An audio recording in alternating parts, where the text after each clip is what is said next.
Hello students, तो चलिए आज हम लोग शुरुआत करते हैं क्लास 9 के एक्सरसाइज 9.3 के क्वेश्चन नंबर 7 का, जो कि है if the diagonals of a cyclic quadrilateral are the diameters of the circle through the vertices of the quadrilateral prove that it is a rectangle. तो इस क्वेश्चन में हम लोगों को क्या बोला गया है कि हमारे पास एक साइक्लिक क्वाड्रिलेटरल है जिसका जो डायगोनल्स है वो एक दूसरे को इंटरसेक्ट करता है, और डायगोनल्स इस प्रकार है कि जो दोनों डायगोनल्स होगा वो डायमीटर भी होगा सर्कल का, और हम लोगों को ये प्रूव करके बताना है कि एक्चुअली में ये जो साइक्लिक क्वाड्रिलेटरल है वो रेक्टेंगल है।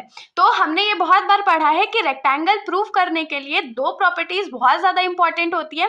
कौन सा? पहला तो चारों एंगल 90 डिग्री होना चाहिए, और दूसरा अपोजिट साइड जो होता है वो आपस में इक्वल होना चाहिए, तभी हम लोग उसको रेक्टेंगल प्रूव कर सकते हैं। तो क्वेश्चन देखने में डिफिकल्ट लग रहा होगा क्योंकि ये प्रूफ का क्वेश्चन है, लेकिन क्वेश्चन ज्यादा डिफिकल्ट नहीं है, बहुत आसानी से हम लोग इसको सॉल्व करने वाले हैं। अब क्योंकि ये सर्कल पे बेस्ड चैप्टर है तो सर्कल का कॉन्सेप्ट तो जरूर यूज करेंगे हम लोग। तो चलिए सबसे पहले तो हम लोग फिगर से शुरुआत करते हैं। तो एक साइक्लिक क्वाड्रिलेटरल ड्रॉ कर लेते हैं। उसके लिए सबसे पहले एक सर्कल ड्रॉ करेंगे और उसके अंदर एक क्वाड्रिलेटरल ड्रॉ कर लेंगे। और क्योंकि हम लोगों को क्वाड्रिलेटरल को रेक्टेंगल प्रूव करना है तो कोशिश करिएगा कि आप लोग उसको रेक्टेंगल ही ड्रॉ करो।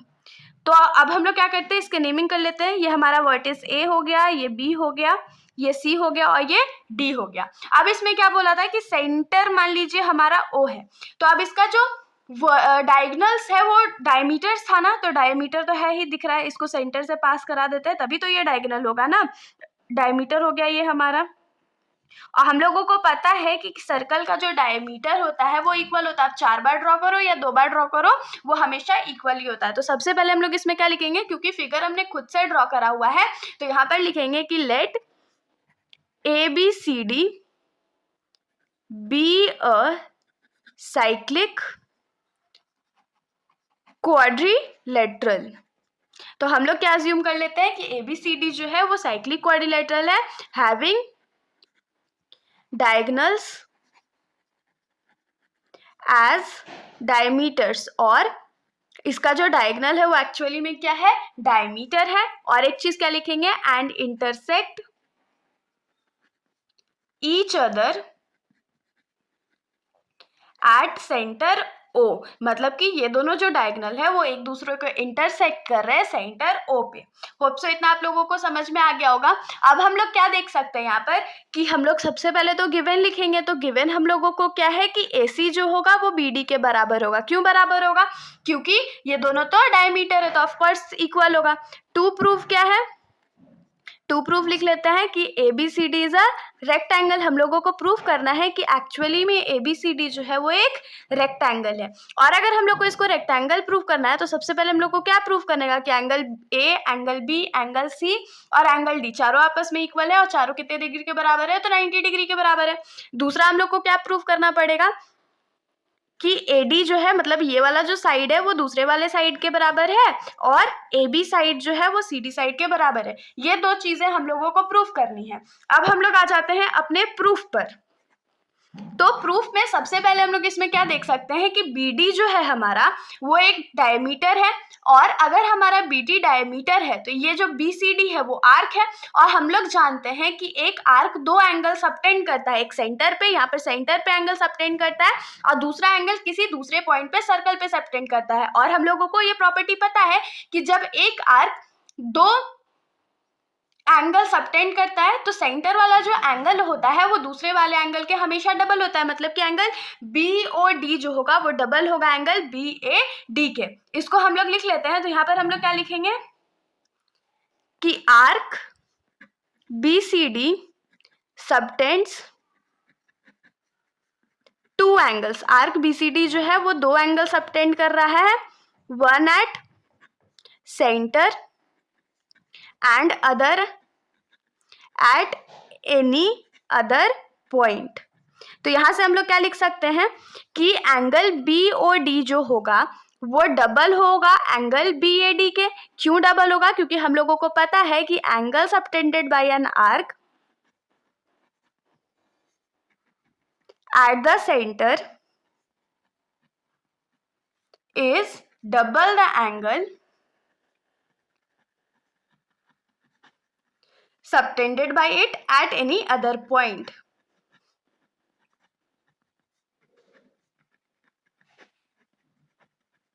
तो इतना तो हम लोगों से क्वेश्चन सॉल्व हो गया। अब देखिए यहाँ पर एंगल बी ओ डी जो है, फिगर में ध्यान दीजिए, एंगल बी ओ डी जो है वो स्ट्रेट लाइन है, और स्ट्रेट लाइन या डायमीटर पे कितना डिग्री का एंगल बनता है, तो 180 डिग्री का एंगल बनता है। तो यहाँ पर हम लोग क्या लिखेंगे, एंगल बी ओ डी के जगह लिखेंगे 180 degree is equal to 2 into angle B A D.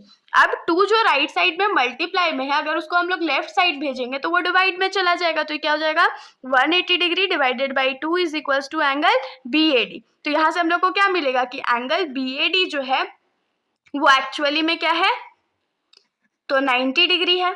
90 degree हो गया ना, तो यहाँ से हम लोग को पहला चीज क्या मिला कि एंगल बी ए डी मतलब कि एंगल ए जो है वो 90 डिग्री के बराबर है। अब दोबारा हम लोग फिगर में ध्यान देते हैं, यहाँ पर देखिए ये एंगल हम लोगों को ऑलरेडी 90 डिग्री मिल गया है।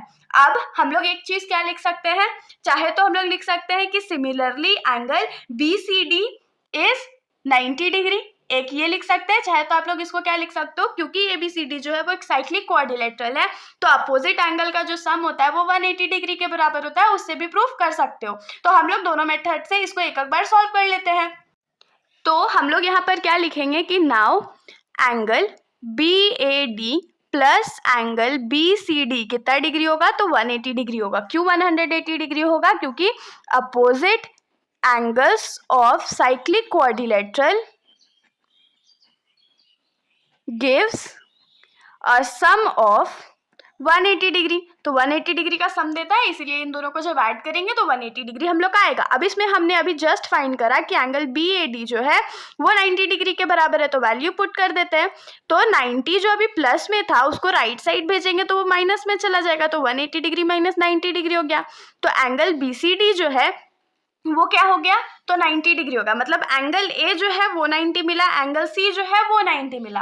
अब एंगल बी और डी का बारी है, तो अब एंगल बी और डी के लिए हम लोग क्या करने वाले, एक बार फिर से फिगर ड्रॉ कर लेते हैं।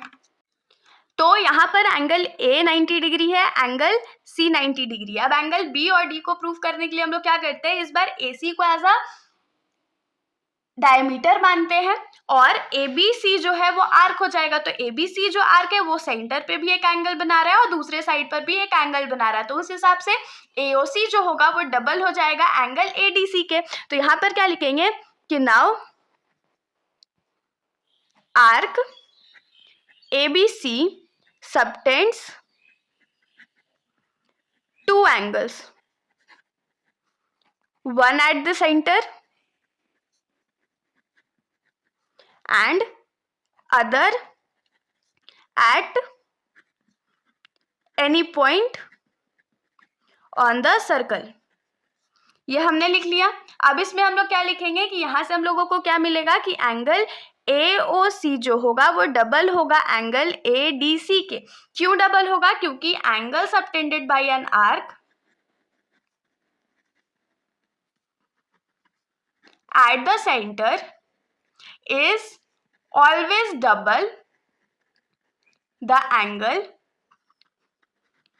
subtended by it at any other point। तो किसी और पॉइंट पे वो जो एंगल बनाएगा वो हमेशा बीच वाले एंगल का डबल होगा। तो यहाँ से हम लोग क्या देख सकते हैं कि AOC जो है वो स्ट्रेट लाइन है या डायमीटर है, तो इसका वैल्यू कितना हो जाएगा 180 degree is equals to 2 into angle ADC। अब जो 2 इस साइड राइट साइड में मल्टीप्लाई है उसको लेफ्ट साइड में भेजेंगे तो वो डिवाइड में चला जाएगा, तो 180 degree divided by 2 is angle ADC। तो यहाँ पर से हम लोग इसको कट कर देते हैं तो ये 90 मिल जाएगा। तो यहाँ से हम लोगों को एंगल ADC का वैल्यू कितना मिला, 90 डिग्री मिल गया। तो ADC जो है वो 90 डिग्री मिल गया, तो ADC ये वाला था तो ये भी 90 डिग्री मिल गया।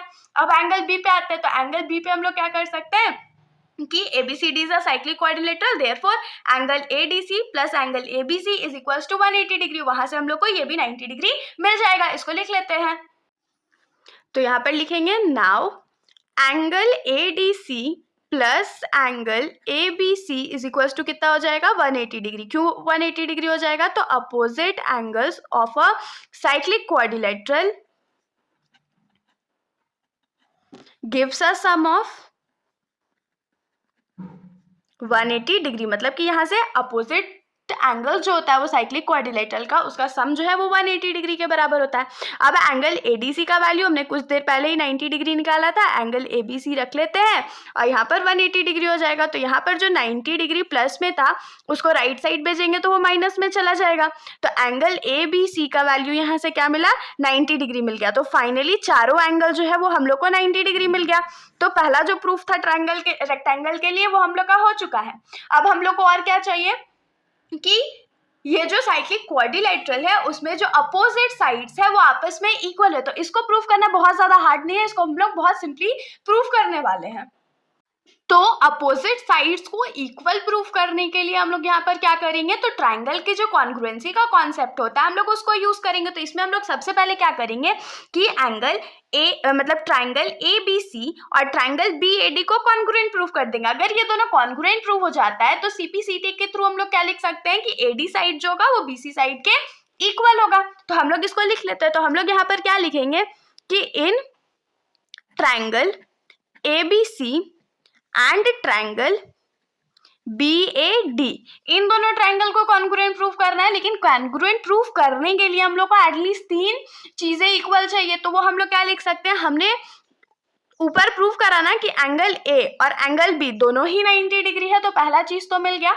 उसके बाद हम लोग क्या देख सकते हैं कि BD और AC जो है वो आपस में इक्वल है। क्यों इक्वल है, क्योंकि दोनों ही सर्कल के डायमीटर है। और एक चीज क्या लिख सकते हैं कि AB साइड जो है वो दोनों ट्राइंगल्स में कॉमन है। तो यहाँ से हम लोग को 3 चीज मिल गया, मतलब कि हम लोग RHS, ये हम लोग हमारा R, ये हमारा H और ये हमारा S, इसके थ्रू हम लोग क्या कर सकते हैं, इन दोनों ट्राइंगल्स को कॉन्ग्रुएंट प्रूफ कर सकते हैं। तो यहाँ पर हम लोग क्या लिखेंगे कि angle ABC is equals to angle BAD, क्यों बराबर है, तो दोनों का वैल्यू 90 डिग्री है। तो यहाँ पर लिख देंगे ईच 90 डिग्री। उसके बाद हम लोग क्या लिखेंगे, हाइपोटेनियस। तो हाइपोटेनियस हमारा क्या है कि AC जो है वो BD के बराबर है। क्यों बराबर है, डायमीटर्स ऑफ सर्कल। और तीसरा चीज हम लोग क्या लिखेंगे कि AB जो है वो दोनों में प्रेजेंट है। तो AB is equals to AB, और इसका रीजन क्या जाएगा, तो कॉमन जाएगा। तो यहाँ से हम लोग क्या लिख सकते हैं कि therefore by RHS congruence triangle ABC जो होगा वो कॉन्ग्रुएंट होगा ट्राइंगल BAD के। तो यहाँ से हम लोगों को दोनों ट्राइंगल जो है वो आपस में कॉन्ग्रुएंट मिल गया। अगर ये दोनों ट्राइंगल आपस में कॉन्ग्रुएंट है तो यहाँ से हम लोग क्या लिख सकते हैं कि AD जो मतलब BC जो होगा, क्योंकि इस ट्राइंगल में तो BC लाई करता है, तो BC जो है वो AD के बराबर है CPCT के थ्रू। तो हमने यहाँ पर एक पेयर ऑफ साइड्स जो है वो इक्वल प्रूफ कर लिया है। अब दूसरे को कैसे प्रूफ करेंगे, तो इतना लंबा सॉल्यूशन कौन करेगा, इससे बढ़िया क्या करते हैं, सिमिलरली हम लोग लिख देंगे कि similarly it can be proved that AB जो है वो CD के बराबर है। तो हम लोग यहाँ पर लिखेंगे कि सिमिलरली यूज करने के बाद ज्यादा मेहनत नहीं करना पड़ता है, क्योंकि सेम प्रोसेस हम लोग रिपीट करेंगे, इसीलिए हम लोग सिमिलरली का यूज कर रहे हैं। तो सिमिलरली AB जो होगा वो CD के बराबर होगा। तो यहाँ पर से हम लोग को अपोजिट साइड जो है वो इक्वल मिल गया, चारों एंगल इक्वल मिल गया। तो हम लोग क्या लिखेंगे कि hence we can say that ABCD is a rectangle. Rectangle का सारा प्रॉपर्टीज पूरा हो गया, तो हम लोग आराम से बोल सकते हैं कि ABCD जो है वो रेक्टेंगल है। तो अगर आप लोगों को सॉल्यूशन अच्छा लगा है तो चैनल को जरूर सब्सक्राइब करिएगा, वीडियो को लाइक करिएगा। तब तक के लिए अब हम लोग नेक्स्ट वीडियो में मिलेंगे। Thank you.